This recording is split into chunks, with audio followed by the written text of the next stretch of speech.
बुमला पास इतना महत्वपूर्ण क्यों है? मैकमोहन रेखा के ऊपर स्थित ये पास भारत और चीन के बीच एक महत्वपूर्ण सीमा है। चीन हमेशा दावा करता है कि अरुणाचल चीन का है, इसलिए इस सीमा का सुरक्षा बहुत कड़ी है। 14th दलाई लामा चीन के डर से इसी रास्ते से अरुणाचल आए और भारत में शरण ले ली। मैं आज आपको इस वीडियो में अरुणाचल के इस बुमला पास के बारे में सारी जानकारी दूंगा। कृपया वीडियो को अंत तक देखें। मुझे आशा है कि मैं आपको कुछ जानकारी दे सकूंगा। मैकमोहन रेखा लद्दाख से अरुणाचल तक 3488 किलोमीटर, भारत चीन सीमा में से 1129 किलोमीटर केवल अरुणाचल में ही है।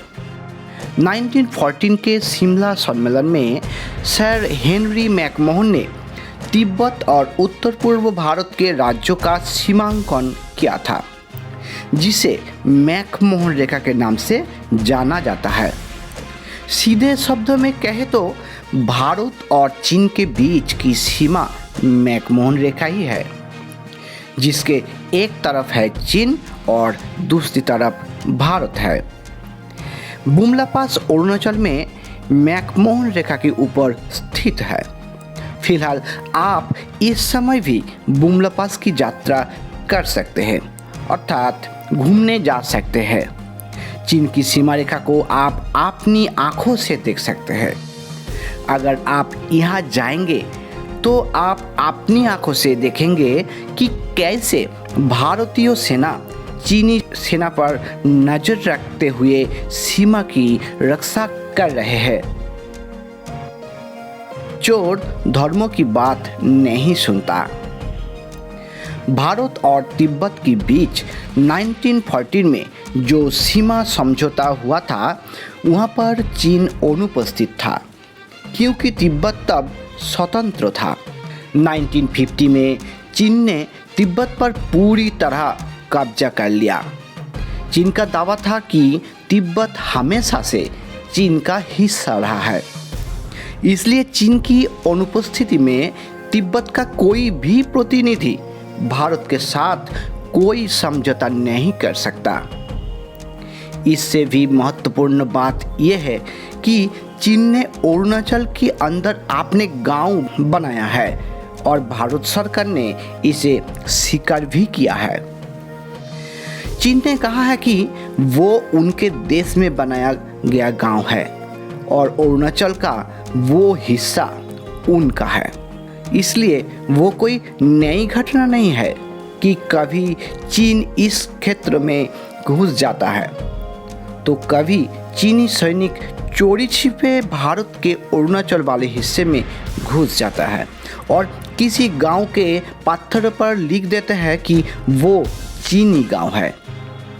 आमने सामने की हिम्मत तो नहीं, चोर की तरह चोरी छुपे ये सब करता है, क्योंकि चीनी सेना जानते हैं कि अगर इंडियन आर्मी देख लेगा तो बहुत मुसीबत हो जाएगा। दलाई लामा का भारत आगमन 1950 के दशक के शुरुआत में चीन ने तिब्बत के बड़े हिस्से पर कब्जा करना शुरू कर दिया था। तिब्बती भिक्षु पर अत्याचार हो रहा था। बौद्ध भिक्षुओं को एहसास हो गया था कि उनकी 14th दलाई लामा के पर एक झटका आ रहा है। इसी बीच 17 मार्च 1959 को दलाई लामा एक सैनिक का बेस में तिब्बत से चल बसे। दलाई लामा 20 अधिकारियों के साथ और परिवार के सदस्यों के साथ नंगे पैर देश छोड़कर चले गए और सभी एक साथ भारत के लिए रवाना भी हो गए। वो दिन में छुपते थे और रात में यात्रा करते थे। उन्होंने भूटान की रास्ते से प्रवेश करने का निर्णय लिया था, लेकिन चीनी सेना के आमने सामने होने का चांसेस भी ज़्यादा था उस रास्ते पर। इसलिए उन्होंने अरुणाचल के माध्यम से प्रवेश करने का निर्णय लिया। तत्कालीन प्रधानमंत्री जवाहरलाल नेहरू ने 31 मार्च को असम राइफल्स की एक टुकड़ी भेजी। वो घने कोहरे और बादलों की आड़ में मैकमोहन रेखा को पार कर भारत के अरुणाचल पहुंचे। प्रधानमंत्री जवाहरलाल नेहरू ने दलाई लामा और उनकी संतों का स्वागत किया। इसलिए भी बुमला पास पहले से ही एक गुरुत्वपूर्ण बॉर्डर रहा। इसके अलावा 1962 के युद्ध में चीन ने इसी बुमला से अरुणाचल में प्रवेश किया था, लेकिन फिर चीन वहां से चला भी गया।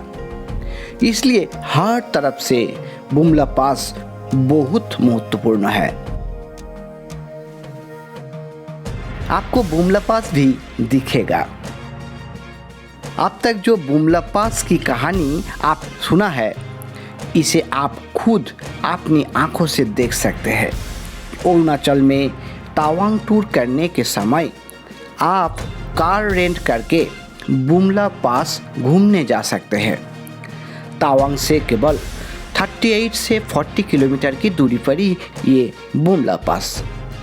वो बुमला पास 15,200 फीट की ऊंचाई पर स्थित है और सर्दियों में हमेशा बर्फ से ढका रहता है और गर्मियों में इतना ठंडा होता है कि लंबे समय तक वहाँ रहना मुश्किल होता है। हमारी भारतीय सेना इस भीषण ठंड में बर्फ में 24 आवर्स सीमा की रक्षा कर रही है। Salute Indian army. बुमला तक पहुंचने के लिए पहाड़ियों की बहुत ऊंचाई तक जाना पड़ता है। ड्राई हिल और जाने का रास्ता भी बहुत एडवेंचरस है। ये पास भारत चीन सुरक्षा बलों के लिए एक बॉर्डर पर्सनल मीटिंग पॉइंट है। एक शब्द में कहे तो वो बुमला पास पूरे उत्तर भारत के लिए एक बहुत ही महत्वपूर्ण सीमा है। भारत की महत्वपूर्ण सीमा बुमला पास के बारे में मेरे पास जो जानकारी थे वो मैंने आपको बता दी। आज का वीडियो यही तक है। आपको आज का वीडियो कैसा लगा कृपया कमेंट में ज़रूर बताना। फिर मिलता हूँ नेक्स्ट वीडियो में। तब तक के लिए धन्यवाद।